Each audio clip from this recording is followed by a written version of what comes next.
बिस्मिल्लाहिर्रहमानिर्रहीम। Vector product या cross product का फर्स्ट लेक्चर।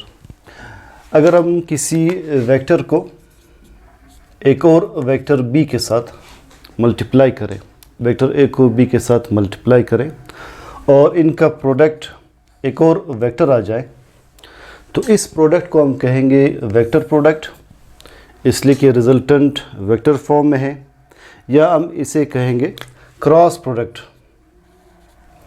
ताकि हम इसे डिफरेंशिएट कर सके डॉट प्रोडक्ट से।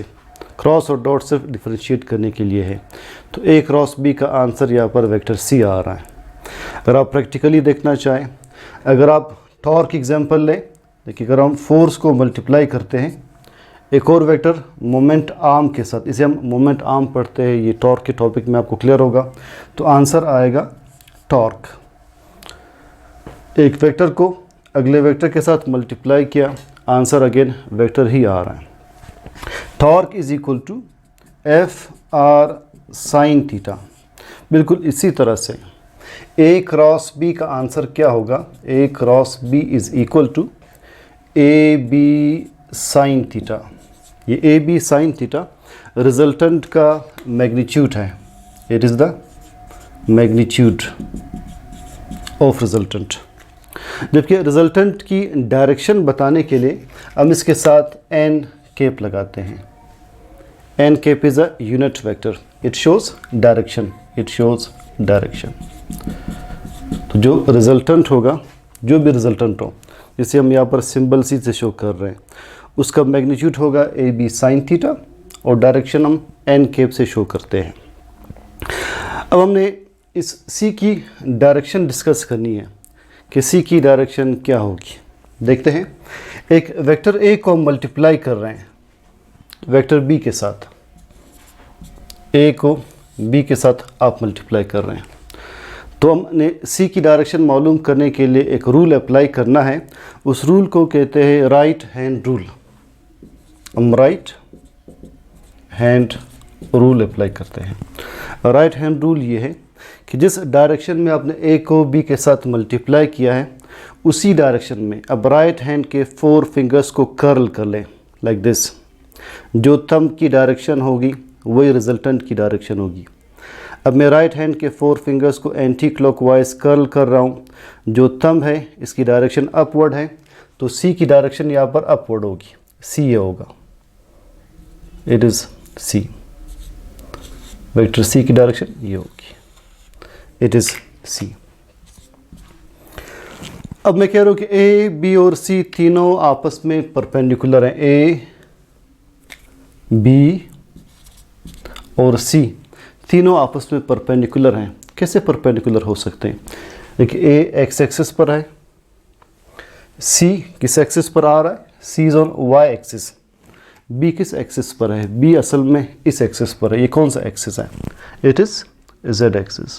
तो तीनों आपस में परपेंडिकुलर हैं। तो ए क्रॉस बी का आंसर क्या आ रहा है यहाँ पर? A cross B is equal to C.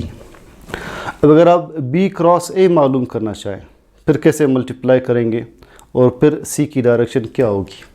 C it is vector A, it is vector B. आप बी क्रॉस ए मालूम करना चाह रहे हैं, बी क्रॉस ए। अब क्या करेंगे? आपने राइट हैंड के 4 फिंगर्स को क्लॉकवाइज कर्ल करना है, ये होगा क्लॉकवाइज कर्लिंग। अब सी की डायरेक्शन क्या है? Along the direction of thumb. C की डायरेक्शन डाउनवर्ड है, तो सी की डायरेक्शन ये होगी। अब अगेन मैं कहूँगा कि ए बी और सी आपस में परपेंडिकुलर है। कैसे परपेंडिकुलर हैं? A is along the X axis, C is along the minus Y axis and B is along this axis. ये कौन सा एक्सिस है? ये है जेड एक्सिस। तो ए क्रॉस बी किसके इक्वल आएगा? या पर B cross A, sorry, B cross A किसके इक्वल आएगा? It is equal to minus C. Why minus C? इसलिए कि सी वेक्टर है। अगर सी की अपवर्ड डायरेक्शन आप प्लस सी से शो करें तो माइनस सी से शो करेंगे, इसके ऑपोजिट डायरेक्शन। अब दूसरा आंसर ये है कि हम इसे माइनस क्यों ले रहे हैं? हम एंटी क्लॉकवाइज टॉर्क पॉजिटिव लेते हैं, क्लॉकवाइज टॉर्क नेगेटिव लेते हैं। ये पॉइंट टॉर्क के टॉपिक में भी क्लियर होगा। तो what I am saying is that कि आप एंटी क्लॉकवाइज टॉर्क पॉजिटिव लेते हैं। Bye convention clockwise torque negative लेते हैं। तो हम क्लॉकवाइज वैल्यूज़ नेगेटिव कंसिडर करते हैं, एंटी क्लॉकवाइज पॉजिटिव कंसिडर करते हैं। तो अब हमने सी की डायरेक्शन डिस्कस कर ली है। Now what is the reason of using sine theta in cross product as we discussed reason of using cos theta in dot product. हम एक प्रैक्टिकल एग्जांपल लेते हैं कि why do we write torque equal to F R sine theta. देखिए हम एक rod consider कर रहे हैं, एक रॉड है, इस रॉड के ऊपर आप फोर्स अप्लाई करते हैं इस डायरेक्शन में, आप इस डायरेक्शन में इसके ऊपर फोर्स अप्लाई करते हैं, यानी यहाँ से आप पुल कर रहे हैं। ये रॉड इस पॉइंट ओ पर फिक्स्ड है। आप जैसे यहाँ पर इसे पुल करते, फोर्स अप्लाई करते, ये रॉड यू रोटेट करेगा। जब भी कोई बॉडी रोटेट करती है उसमें टॉर्क प्रोड्यूस होता है। तो रॉड इस डायरेक्शन में रोटेट करेगा, इस डायरेक्शन में इसमें टॉर्क प्रोड्यूस होगा। हमने ये देखना है कि फोर्स का कौन सा कंपोनेंट टॉर्क की डायरेक्शन में है। इसके लिए फोर्स को हम रिजॉल्व करते हैं। हम फोर्स को रिजॉल्व करते हैं इसके कंपोनेंट्स में, कि होगा थीटा। थीटा के इन फ्रंट हमेशा एफ साइन थीटा होगा और थीटा के साथ एडजेसेंट ये होगा एफ कॉस थीटा। हमने देखना है कि टॉर्क की डायरेक्शन में कौन सा कंपोनेंट आ रहा है। देखिए एफ इस डायरेक्शन में जा रहा है, एफ टॉर्क की डायरेक्शन में नहीं है। एफ कॉस थीटा की डायरेक्शन ये है, ये टॉर्क की डायरेक्शन में नहीं है। एफ साइन थीटा की बिल्कुल वही डायरेक्शन है जो टॉर्क की है। तो लिहाजा हम टॉर्क में क्या यूज़ करेंगे, एफ साइन थीटा। आप कह सकते हैं कि टॉर्क में फोर्स का effective component F sine theta है, जिस तरह से वर्क में फोर्स का effective component F cos theta था। तो लिहाजा आप लिखेंगे torque is equal to F sine theta R. या अगर आप आर को रिजॉल्व कर लें तब भी आप मालूम कर सकते हैं, प्रूफ कर सकते हैं कि आर साइन थीटा टॉर्क की डायरेक्शन में होगा। देखिए ये आर है, मैं आर को रिजॉल्व कर लेता हूँ। मैं आर को रिजॉल्व कर रहा हूँ। थीटा के इन फ्रंट क्या होगा, आर साइन थीटा। थीटा के साथ एडजेसेंट होगा आर कॉस थीटा। अब आपने देखना है कौन टॉर्क की डायरेक्शन में है। आर इटसेल्फ की डायरेक्शन ये है, आर टॉर्क की डायरेक्शन में नहीं है। आर कॉस थीटा ये है, मगर आर साइन थीटा आप देख ले, आर साइन थीटा की बिल्कुल वही डायरेक्शन है जो टॉर्क की डायरेक्शन है। तो अगेन साइन कंपोनेंट टॉर्क की डायरेक्शन में आ रहा है। आप लिख सकते torque equal to F R sine theta. तो चाहे फोर्स को रिजॉल्व कर ले, चाहे आर को रिजॉल्व कर ले, साइन कंपोनेंट ही टॉर्क की डायरेक्शन में आएगा। एक स्टेटमेंट कुछ बोर्ड्स के बुक्स में लिखी है, तो आई एम एक्सप्लेनिंग, या इस एक्सप्लेनेशन से आपको पॉइंट क्लियर होगा। Let's see statement. पहले मैं नहीं पढ़ता, आपको स्टेटमेंट पहले क्लियर नहीं होगी, पहले इलस्ट्रेशन देख ले फिर स्टेटमेंट की तरफ आते हैं। देखिए वेक्टर ए है, ये है वेक्टर बी। अगर हम ए और बी का क्रॉस प्रोडक्ट मालूम कर ले तो ए और बी का क्रॉस प्रोडक्ट होगा ए बी साइन थीटा। अभी हमने डिस्कस किया। अब ये कह रहा है कि अगर आप ए और बी के दरमियान पैरेललोग्राम बनाएं, ए और बी के दरमियान पैरेललोग्राम बनाएं, लेट्स मेक इट, ये ए है, ये बी, इनके पहले मैंने टेल्स कनेक्ट किए हैं। अब ए के हेड के साथ बी की टेल,